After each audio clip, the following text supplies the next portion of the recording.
Okay, y'all. So here's the thing about fighting. To me, there's nothing that can test the spirit and the soul of a man or a woman quite like fighting can.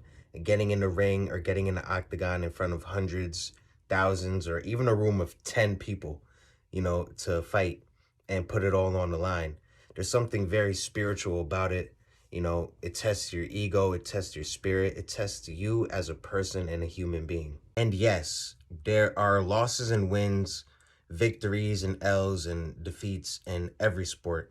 But there's nothing like getting knocked out in front of a lot of people or just getting outclassed in a fight and, losing and then being all bumped up with bruises and cuts, and it's really graphic. It's really grimy. When you see a fighter that doesn't take a loss very well, you kind of just got to take it with a grain of salt because this is a tough game. And recently, there have been a few fighters that have not been able to take their losses really well, and we'll get into it right now. So we got one fighter in Francis Ngannou that if you go to my channel, Dolo Ren on YouTube, you'll be able to see the video I made about that, the fall of Francis Ngannou. So Ngannou recently claimed that he was tricked by the promoters to arrive at the venue where he was going to fight Anthony Joshua about an hour or 2 hours earlier. And then I guess there was a trick with the opening bell, or he said that the delayed opening bell was a trick to get him tired. He believes that the promoters had it out for him and wanted him to get tired. It kind of sounds like Deontay Wilder, and I made a video about that on the Productive Conversations podcast page if you want to check it out. But this is a pretty terrible loss, and a terrible excuse for a terrible loss. You know, there's no excuse for you getting knocked out in the second round that way when you've never been knocked out like that in your whole life. And Anthony Joshua hasn't knocked out anybody like that in a long time. And also recently, Sean Strickland had an interview with the Schmo on YouTube, and he was calling for a DDP rematch. He said that Joe Rogan thinks he won. He said Dana White thinks he won. He said that he went to enemy territory in Canada and fought in front of commies, I guess. I don't know. Sounded kind of crazy. But his fight was way, way, way closer than the Ngannou fight. So a lot of people do agree with Sean Strickland that he was robbed.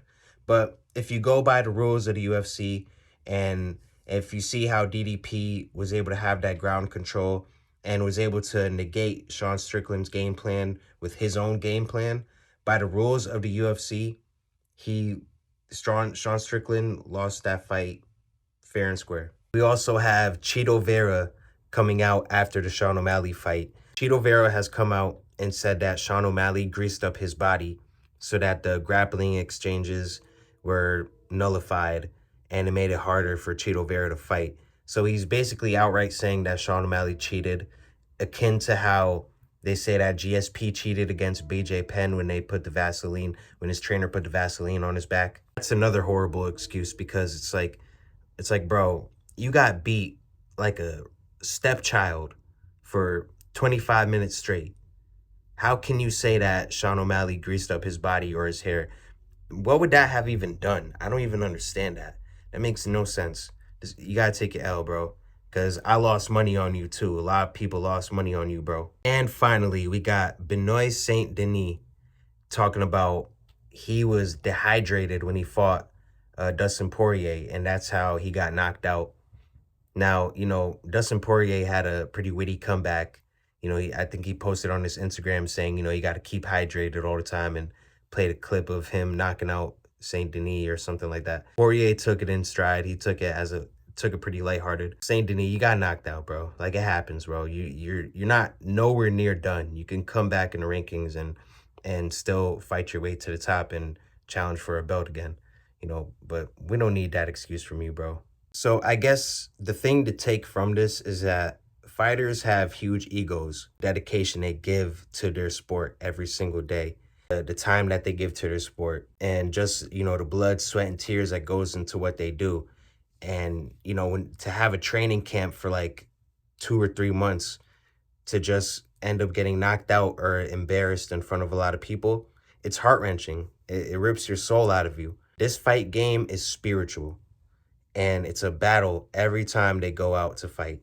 So it's hard to take those losses. You just got to accept that fighters are emotional people. A lot of fighters, like Sean Strickland has said before, they end up miserable, they end up not being successful, and they end up going down a bad path in life after fighting. When you see a fighter making excuses for his loss, yes, you can call them out on it, but you just got to understand that this is a tough game and fighters go through a lot. And that's pretty much the reason why it's hard for these fighters to not accept the loss as well. Y'all know the vibes. It's Dolo Ren, producer and content creator for the Productive Conversations podcast. And I'm uploading on my own YouTube channel, so go check that out, Dolo Ren on YouTube. We're dropping fight content for y'all, video essays, predictions, and just regular MMA, boxing, and fight news all together. So tune in, subscribe, like, share, comment, follow, all that good stuff. See y'all on the next one. Peace.